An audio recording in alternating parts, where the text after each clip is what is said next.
పొద్దున్నే పొద్దుల్లే నువ్వు నాకు ఎదురైతే అదృష్టం నాదనుకున్నా. సాయంత్రం వేళల్లో నా బతుకు నీడల్లో నా దీపం నీవనుకున్నా.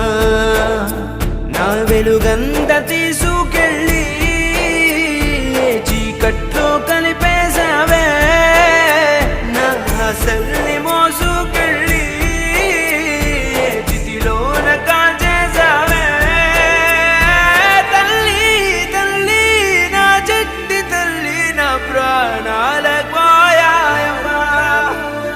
నీవే లేని లోకాన నేను శవమల్ల మిగిలానమ్మా.